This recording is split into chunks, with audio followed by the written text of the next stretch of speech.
Hello everybody, welcome to the United Front. This year Manchester United transfer news as Baleba, obviously not starting against in Brighton's recent game, has said he wants the Manchester United move, and obviously his agent confirmed that as well.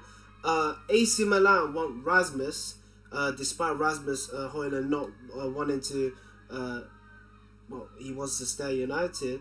Garnacho closer to Chelsea, and obviously United expect to get a goalkeeper next after they, if they can get Baleba, but that's about it today's show. But before I kick off, for those that watched it, I did start my first ever watch along, Liverpool against Crystal Palace, and obviously, great to be done that, but obviously, disappointed at the same time, because when I rewatched it, apparently not only you were hearing my voice, you were also hearing Darren Fletcher and Ali McCoy. So I don't know, has that gone? Probably when I was wearing headphones and they were too loud. So but obviously I'm a noob when it comes to this, so at least that's a mistake I won't make, especially when we do the watch along against Arsenal. But that's in next week,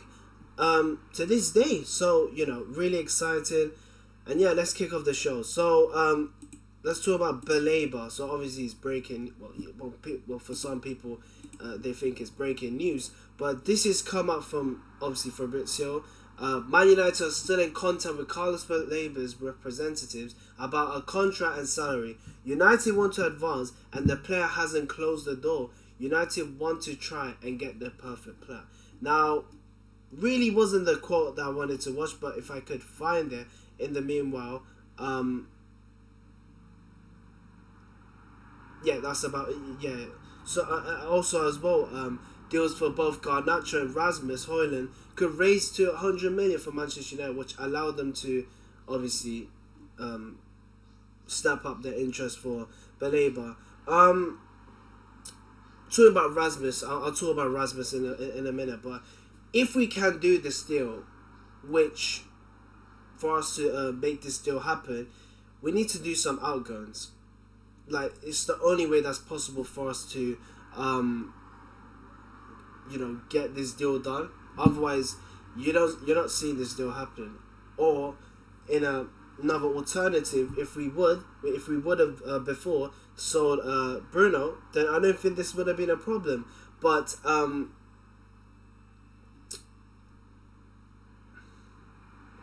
just think, look, I want to get to Rasmus straight away because of my previous video when I talked about it being a mistake, and obviously they reported out saying they want Rasmus out.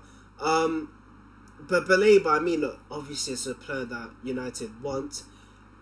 But look, if we're trying to raise some funds to bring in Baleba, I don't think you should be relying on, Rasmus's to be an outgoing and expect money from that.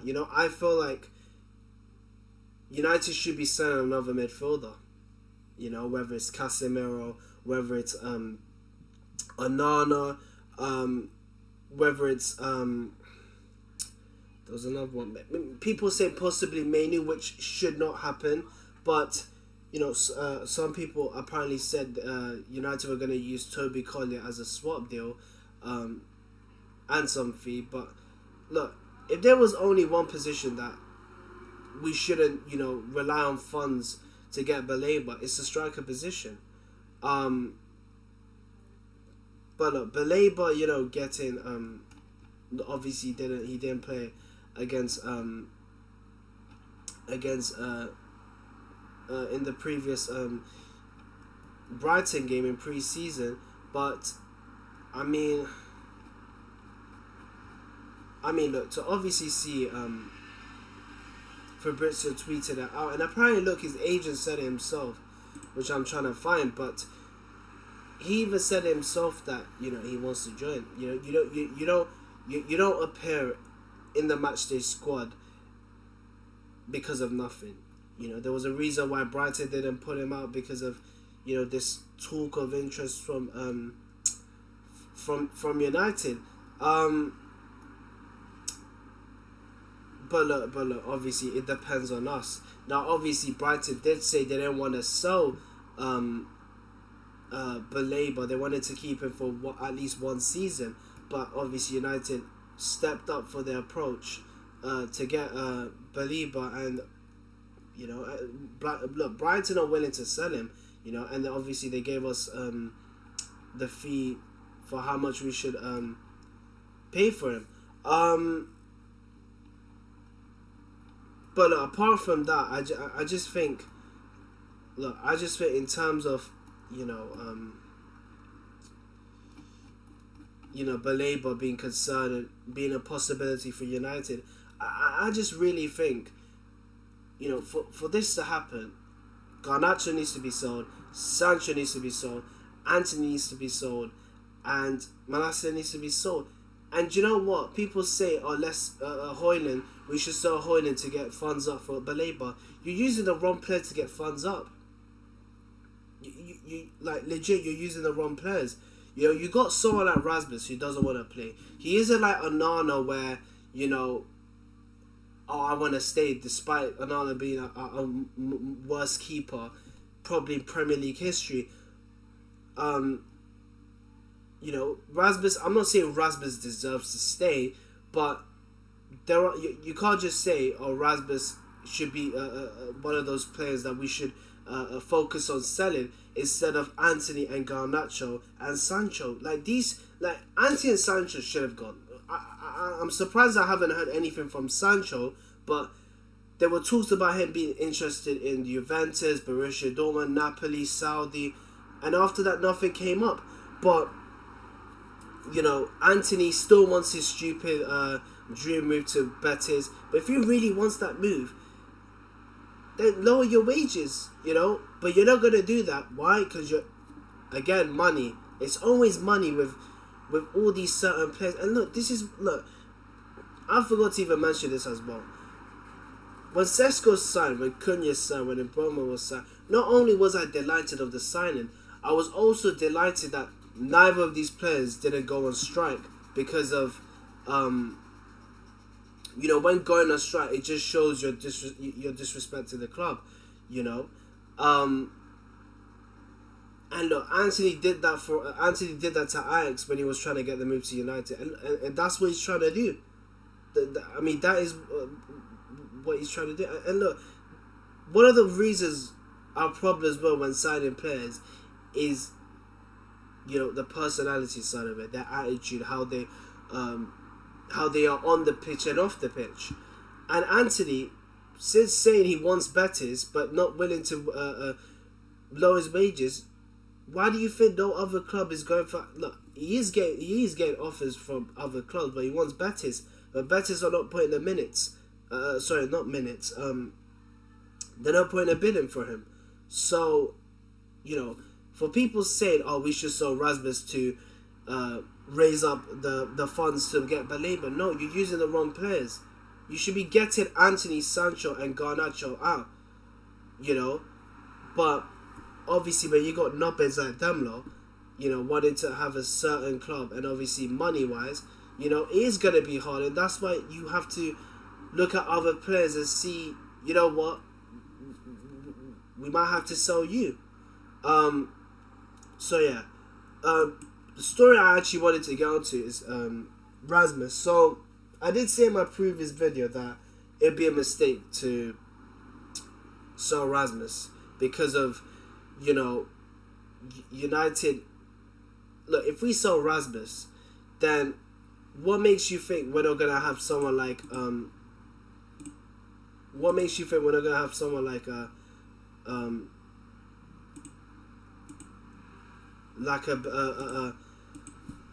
like if we sell Rasmus, we're gonna need another striker basically, and I don't want that because knowing us, we need to prioritize a midfielder and then a goalkeeper, nothing else. Maybe next summer we'll probably look for another centre half, but apart from that, those are the two positions we're really looking at to complete this summer transfer window. But if we sell Rasmus, we do need another one because Sesko, look, I said this again, how great this will be for Højlund.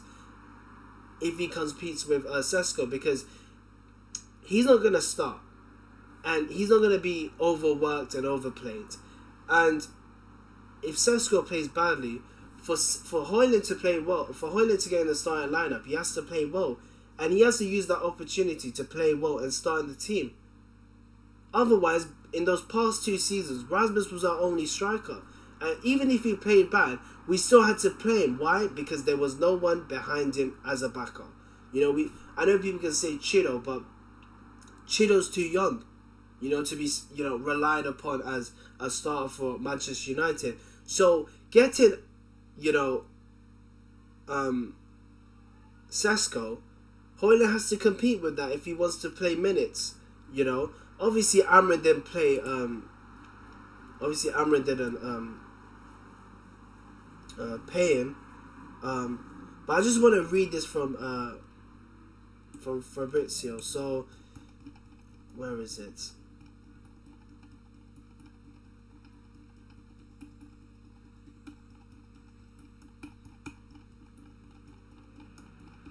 Alright, there you go. So, they take a long while. AC Milan have started discussing with intermediaries numbers of Højlund's deal. I understand there are details 6 million loan fee plus a 45 million buy option clause, salary covered, no green light to exit from the player yet, as Højlund insists on staying even after 0 minutes. Now, I know people were saying that, you know, Højlund didn't play, so that means that's it, it's the end of him. But Amrin didn't play Chido. And that's the thing. Amrin likes Højlund, but if he does want him gone, then why didn't you play? Why didn't you like put him in the matchday squad? I don't understand.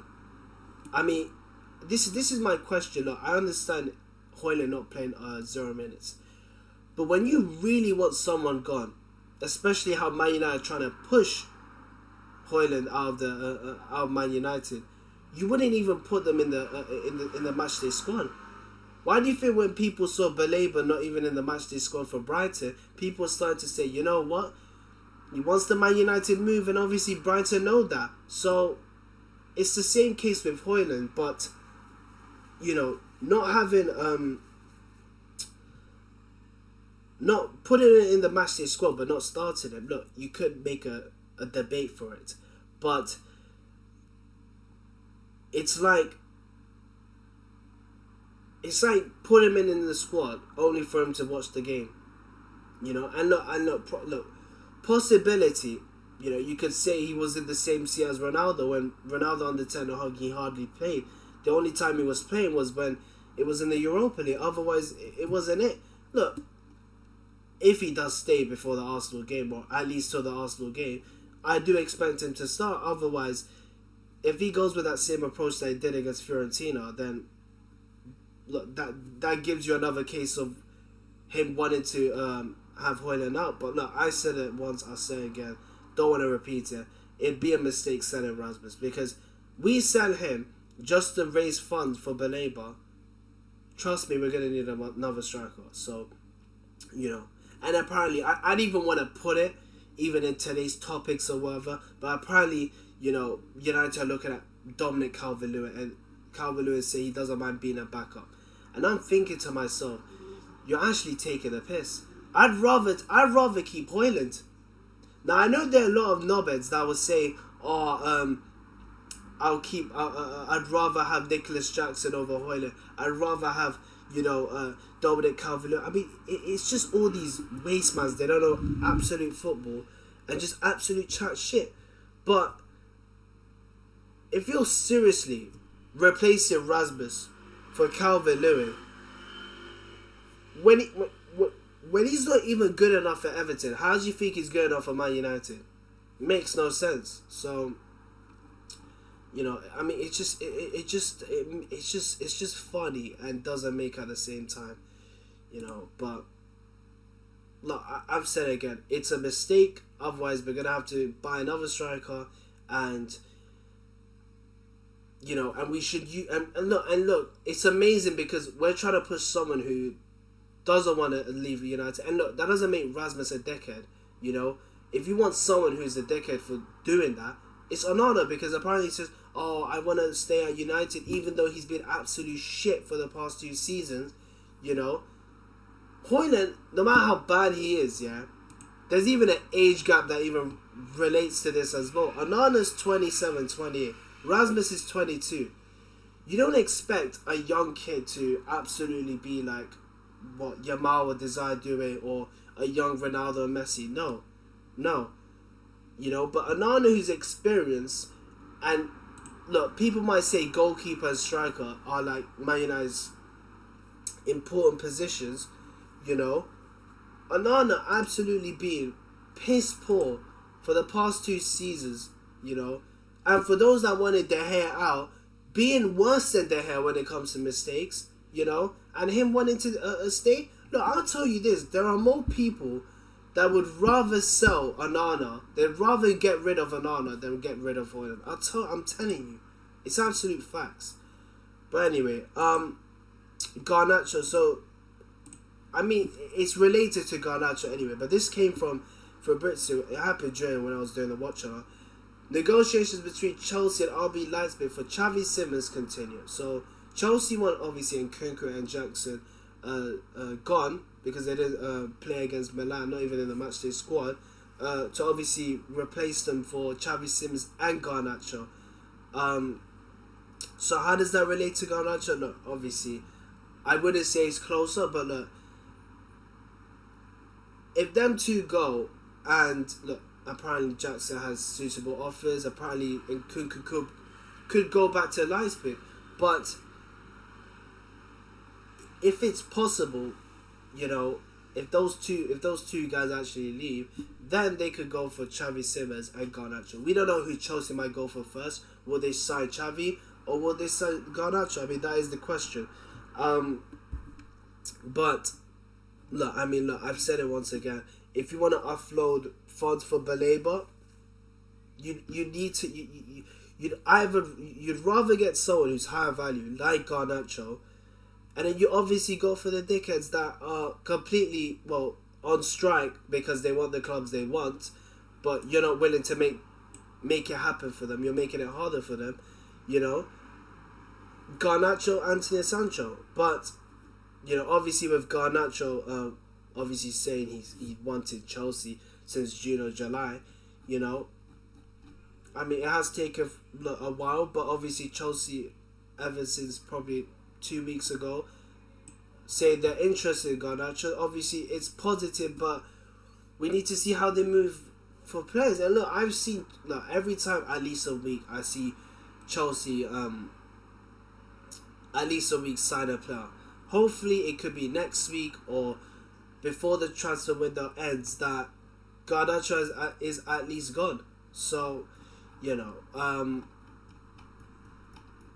but yeah, and look, don't forget as well, not only that, look, it's with every player as well. Garnacho needs to realise as well that if he doesn't get the move to Chelsea, he does realise he needs to somehow, you know, play, because don't forget, World Cup's, you know, next year. And he'd want to get into that team. But if he's not in a team, if he's not playing for a club, if he's having problems, then he can kiss that, you know, that call up for the World Cup, you know, bye. You know, because don't forget as well, not only because no one has a club, it also has to do with attitude as well, and is it good in terms of dressing room rise and how it can affect the team. And look, if Garnacho is still being that same prat, then you don't see him playing for Argentina for the World Cup. So he needs to think of that as well, and that goes same with Anthony and same with possibly Sancho if there's still a space for him, you know. But you know, even Anthony as well, with Carlo Ancelotti as the new manager, you know, he'd want to play as much football as quickly before obviously next year World Cup starts. So, you know, goalkeeper. So look, obviously apparently United are expected to sign a goalkeeper for the next 3 weeks. Now obviously it's 3 weeks they said, so 7, 40, 20. So obviously that is right at the end of the summer transfer window. 3 weeks, but knowing how we progress quickly with Baleba, it's gonna take a while, because again, like I said, outgoings need to happen. We don't know how long that's gonna take, and how long we're gonna take for Baleba negotiations with Brighton. I mean, that is obviously the problem. But look, obviously people are saying that we're linked with Donnarumma. Apparently Lemens is still a key factor, a key name for us. Diego Costa, obviously there hasn't been news, but people want him. Emi Martinez. So yeah, pretty much. But look, I've said it before. If you ask me, I'd want Donnarumma, because apparently he's going for under £30 million. You know, I wouldn't say it's a bargain, but I'd bloody take him. And look, obviously, I know people might say, well, the only reason no club is going for Donnarumma is because of wages. And obviously, apparently, you know, he is reported to accept 250,000 as a weekly wage. So, and look, obviously, United have a tight budget restriction, under 200,000 a week. So look, can it be possible? Look, I mean, I hope it's possible, because it gives you, look, when Cunha was signed, it was great, and Mboma was signed, it was great, Sesko was signed, you were lit up. Signing Baleba and Donnarumma to that list, it gives you more confidence and excitement for the new season. Because let me tell you something, after we faced Tottenham and lost in the final, it was in a long time I was never going to be excited for the Premier League, because no one expected us to, you know, obviously with no European football, how we were going to attract players. But we were linked with Cunha, we signed him. Mboma, we signed him. Sesko, we signed him. Now we obviously got Baleba and Donnarumma. That could potentially be our next signing. And let me tell you something. If anybody told you that we'd sign these players, yeah, including Baleba and Donnarumma, they'll be saying you're living in cuckoo land. But in reality, it's true. So going from, you know, where we lost in the final, everyone was demoralised. Everyone just wanted to absolutely hate themselves, hate United and everything. And look where we are. You know, because you go back, no one was excited for the new season to come up, because no one expected how is it going to be, how's the new season going to be, who we're going to bring in. And now look at us now. Now, that doesn't mean I'm going to say title charge or whatever, I have a brain, but it gives you hope into where we're going to finish. And look, possibly, I hope we finish 5th. And obviously, talking about 5th, I'm going to do my Premier League prediction video will be, I think, tomorrow or maybe on a Tuesday. I mean, it'll be tomorrow minimum.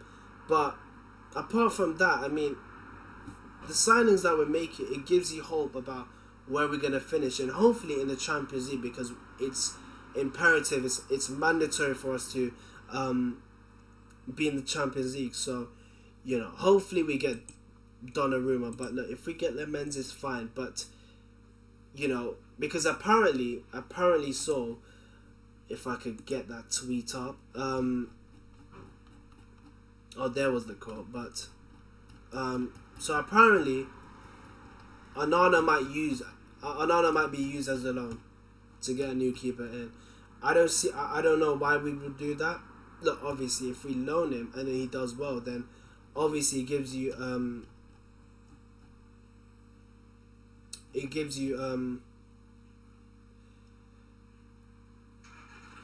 higher value for Onana if he does well. But apart from that, I just think I just feel like it doesn't make sense, because look, if we get Donnarumma, that does push out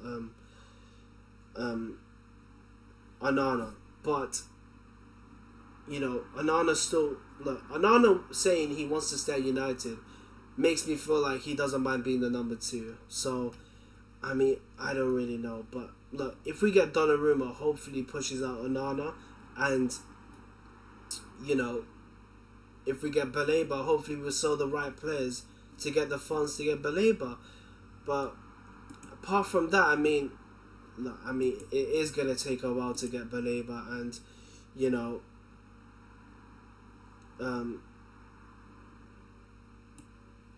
it's gonna be a lot. I'm repeating myself, bloody hell. It's gonna take a while, obviously, since it's 3 weeks to the January transfer window. So we need to move closer, quicker, and obviously don't forget as well, if Ineos want Baleba as quickly as possible, they probably should get him at least till the Fulham game, but I don't see that happening. Look, shock me, surprise me, whatever. Hope it does, but you know, we'll probably get him before, obviously, deadline day. But apart from that, that's it. Thank you guys for watching. Double checking to see if there's anything. No, apart from that, yeah, that's it. Thank you guys for watching. Take care. See you in the next one.